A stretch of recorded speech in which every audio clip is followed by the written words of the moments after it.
Assalamualaikum warahmatullahi wabarakatuh. Di sini saya akan menjelaskan sedikit mengenai materi para perawi hadis dan karya-karyanya. Langsung saja kita masuk ke materinya. Yang pertama ada Imam Bukhari. Imam Bukhari ini lahir di Bukhara, Uzbekistan pada hari Jumat 13 Syawal 194 Hijriah atau 21 Juli 810 Masehi. Imam Bukhari ini terkenal dengan kecerdasannya dan hafalan beliau yang begitu kuat. Dan beliau ini juga termasuk ahli hadis termasyhur di antara para ahli hadis lainnya. Beliau mengumpulkan dan menyeleksi hadis sahih selama 16 tahun dengan mengunjungi berbagai kota untuk dapat menemui para perawi.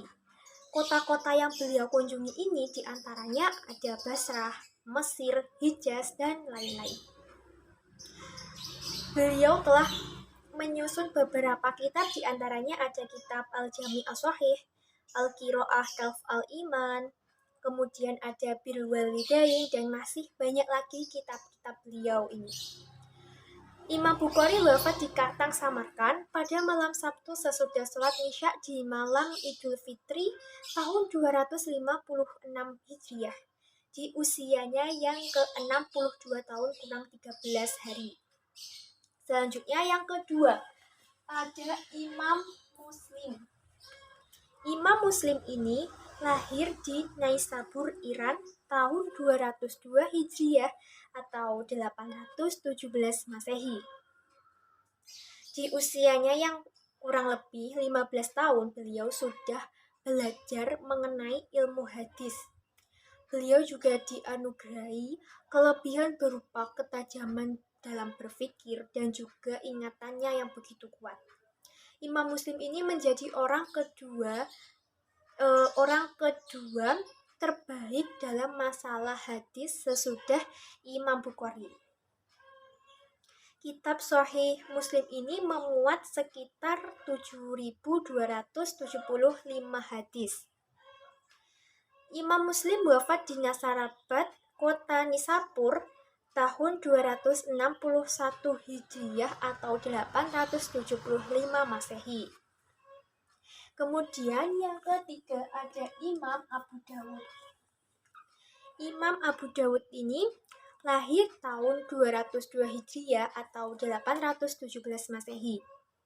Beliau memiliki pengetahuan yang begitu luas, kemudian juga banyak hafalan hadis, tekun dalam ibadah, soleh agamanya, dan juga kokoh pada pendiriannya. Dari sekitar 5.000 hadis yang berhasil dikumpulkan, hanya 4.800 hadis yang beliau cantumkan di dalam sunannya. Di antaranya ada kitab Sunan Abu Dawud, Al-Murasil, Ibtida Al-Wahyu, dan masih banyak lagi.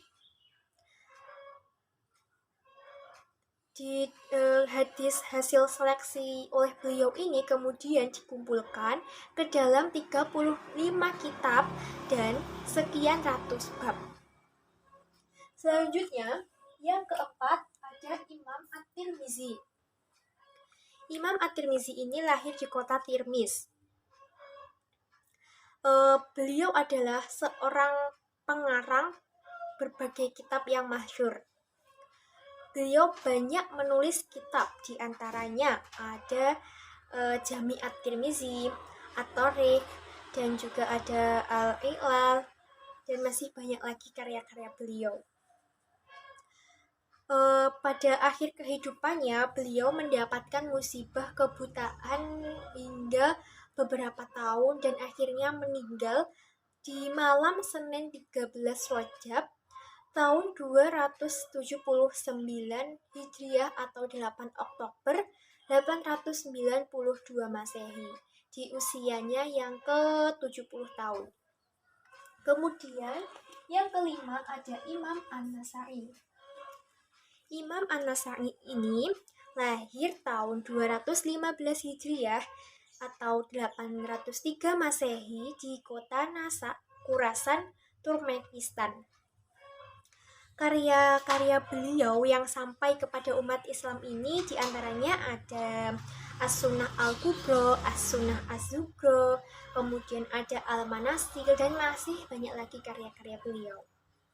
Beliau wafat pada tanggal 13 Safar 303 Hijriah. Kemudian yang terakhir ada Ibnu Majah. Ibnu Majah ini hidup di masa pemerintahan dinasti Abbasiyah pada masa kepemimpinan Khalifah Al-Ma'mun. Karya-karya beliau mengenai tafsir, yakni ada tafsir Al-Quran Al-Karim, dan juga ada tentang sejarah, yakni Tariqul Khulafa. Sekian yang dapat saya jelaskan dari keenam para perawi hadis ini. Apabila ada kekurangan, saya mohon maaf. Billahi taufik wal hidayah. Wassalamualaikum warahmatullahi wabarakatuh.